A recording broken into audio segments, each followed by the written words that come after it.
Hey everyone, so I'm back with another video for my cancer journey series.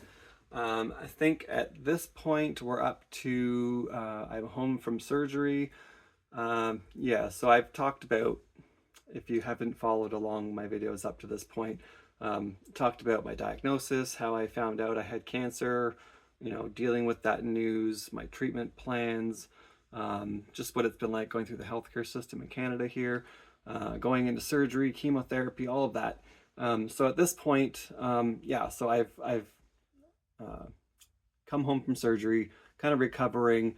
I've had I think it was 4 to 6 weeks, or sorry, not 4 to 6 weeks, 2 months. I don't know. Basically, there's a period of time after surgery before you can go back into chemo, and also that depends on your blood work. So I think it was 6 weeks is like the minimum. And so I went back in to finish my chemo because I had 5 more sessions to do still.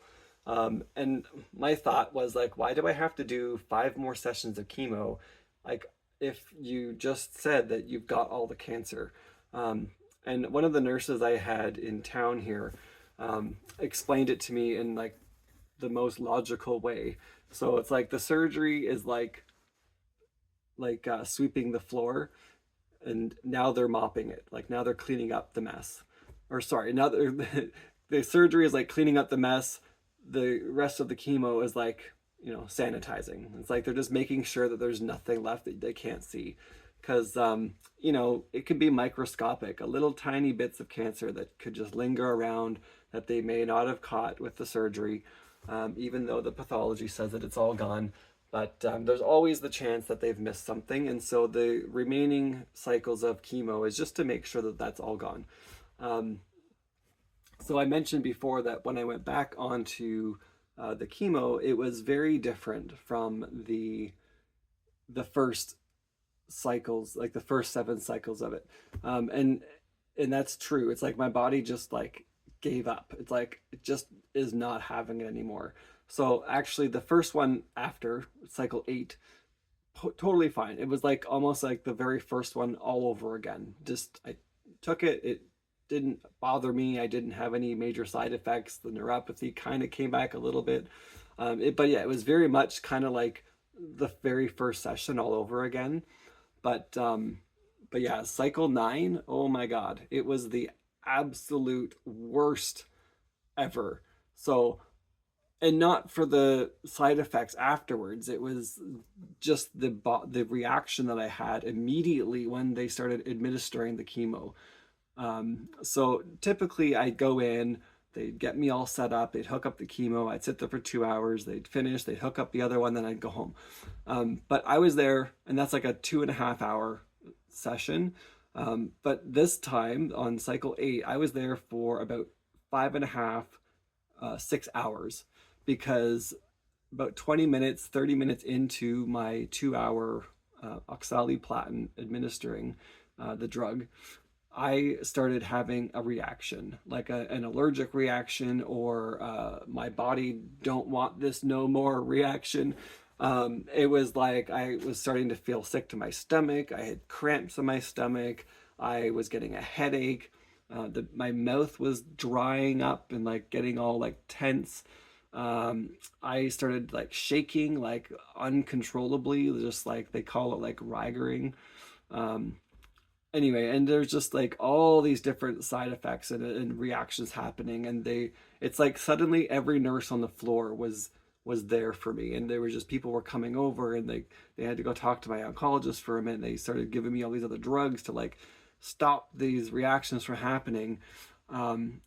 And the Benadryl that they gave me would just like knock me right out. I think I slept for like an hour, and then I woke up. It felt like maybe 5 minutes.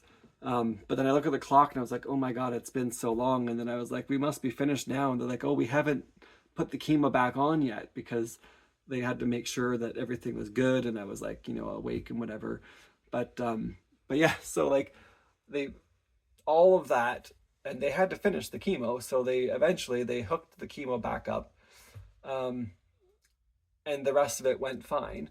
But yeah, I was there for like 5.5 hours, but I was so drugged up And of course, that was the one time that I drove myself to chemo. So I was basically had to sit there for a while until I was like, I don't want to say lucid enough, but just like not all groggy from all the drugs that they gave me, um, before I could drive myself home. But anyway, so that was not fun. The days after, because I still had the other bottle hooked up, and I still everything else still was as planned.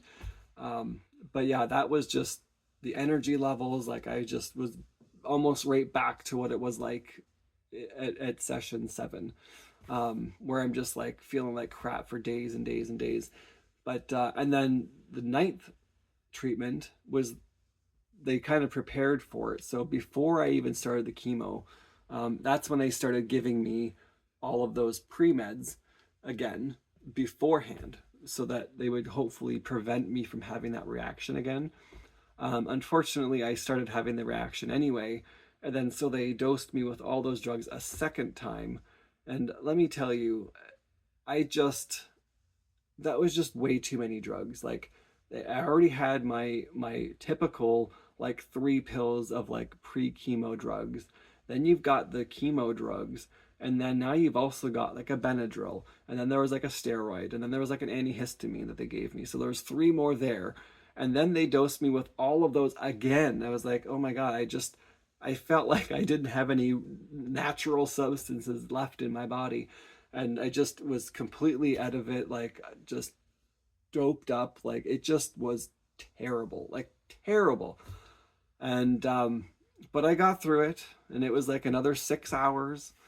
Um, so anyway, after that, we had a chat with my oncologist, and we determined that so the oxaliplatin, the one that had been causing these reactions now, apparently it's common after like a certain amount of treatments where people's bodies just give up on it. It's like, no, I'm just not having this anymore.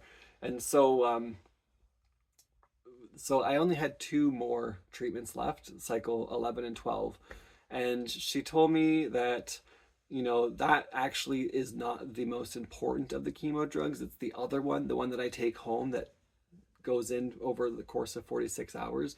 That one is the drug that's the most effective, that is going to prevent this cancer from returning. The oxaliplatin, having 2 more of those, not really going to have an impact one way or another.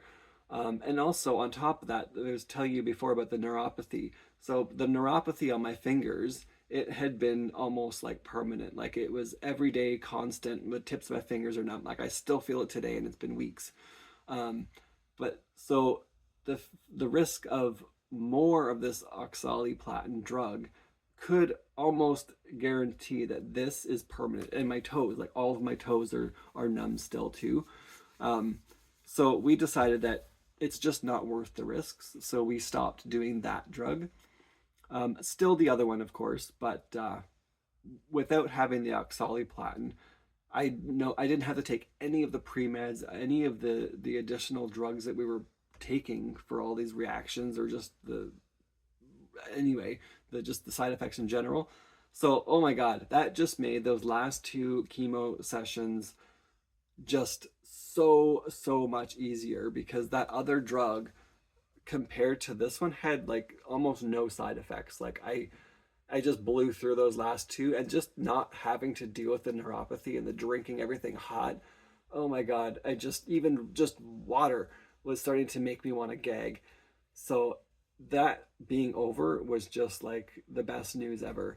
But yeah, so I did those last 2 cycles without the oxaliplatin, and we're all good now. So I've had 2 CT scans since my chemo ended. Both came back clear. They do not see any cancer. So as far as we can all tell at this point in the game, I don't have cancer anymore. So it's just a matter of keeping an eye on it and checking up on everything. And yeah, I guess the I haven't really gone through all of those details yet, but I'm I was told at some point along this journey, but the next 5 years will just be constant follow-ups, blood work, CT scans, colonoscopies. So probably like blood work and a CT scan maybe every 3 months, a colonoscopy every 6 months. Um, and then after a couple of years, maybe once a year for the colonoscopies, and the CT scans maybe twice a year. I don't know the exact details of all that, but yeah, great news, no cancer. Um, Considering it was what, like 7, 8 months ago when all this started happening, it just seemed like there was little chance of me surviving, just based on, you know, the statistics and how far along this was when they found it. Um, yeah, I just consider myself extremely lucky. But again, I'm not pretending like this is the end of the line for me forever. Like there's always the risk of it coming back, and so often it comes back. So I'm optimistic but realistic. So I don't want to dive right back into being crazy life changes, like moving away, and because in 6 months it could come back and then I will have to put everything on hold again. So um anyway, yeah, the next video I'm gonna talk a little bit about like what's next for me and just preparing for like the future. But yeah, I'm just glad that it's all gone. So there was one other thing I wanted to mention in this video, but I've forgotten what it was now. But I'll go back to my little my notes and see, and maybe just add it to the next video. But anyway, yeah, if you've followed me along this far, thank you so much. I really appreciate it. You know, if you want to follow along, I know that this is a cancer video, but my channel is kind of different content than just talking about cancer. But give me a subscribe if you're interested in following me along. Like the video, leave some comments below. But anyway, yeah, I'll end it here and see you in the next video. Thank you.